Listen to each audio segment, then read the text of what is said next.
राहुल गांधी बेचैन झाले आहे। त्यांना आता मोदीजींच्या विकासाच्या अजेंड्यावर बोलता येत नाही। विकसित भारताचा संकल्प मोदीजींनी केला म्हणून आता पुढचे 15 वर्ष महाराष्ट्रात देशामध्ये त्यांना काही दिसत नाही आणि म्हणून असा संभ्रम निर्माण करतात। देशामध्ये महाराष्ट्रामध्ये संभ्रम निर्माण करून त्यांना राजकारण करायचं आहे।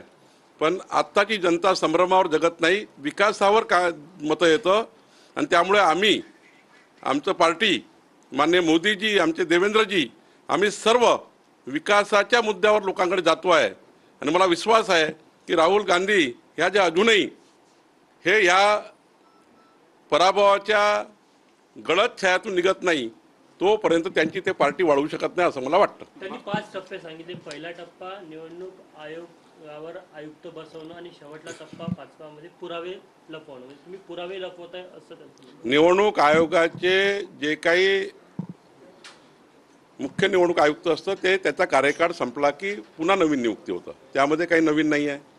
आणि आता राहुल गांधींनी एकदा जरा चेक करून घ्या ना कामठी विधानसभेत येऊन की काँग्रेसच्या प्रत्येक बूथवर काँग्रेसच्या कार्यकर्त्यांनी 15 ते 17 हजार मतं वाढवले आहेत।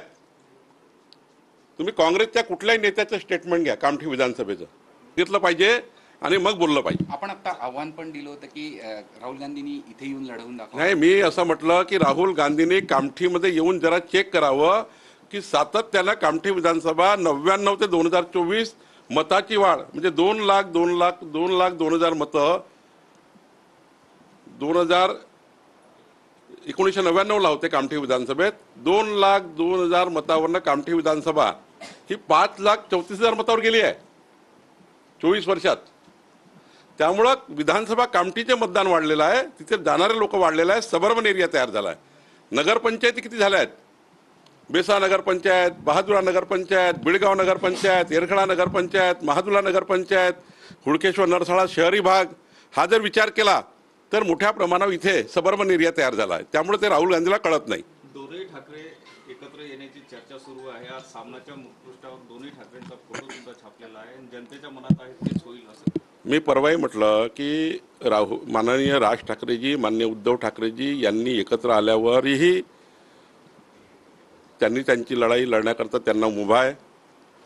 राजसाहेबांनी कोणासोबत जावं त्यांचा पक्षाचा अधिकार आहे, उद्धवजींनी कोणासोबत जावं त्यांचा अधिकार आहे।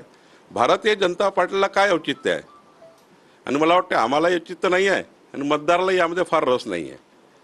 शेवटी लोकांना आता विकास पाहिजे आहे आणि आम्ही विचार केला आहे की माननीय देवेंद्र फडणवीसांचं सरकार ज्या दिवशी आम्ही आणण्याचा त्या ठिकाणी लोकांना संकल्पनामा दिला, भाजपाचं सरकार, महायुतीचं सरकार, एकनाथजी, अजित पवारजी या सर्वांनी मिळून जेव्हा संकल्पनामा तयार केला त्या विकासाच्या मुद्द्यावर आम्ही निवडणूक लढलो आणि आता आमच्यासमोर कोण एकत्र येत आहे कोण एकत्र येत नाही आहे या मुद्द्यापेक्षा माननीय देवेंद्र फडणवीसच्या सरकारने आमच्या देवेंद्रजींनी जे काही संकल्पनामा जनतेला दिला आहे ते पूर्ण करण्याकरता आम्ही काम करतो आहे।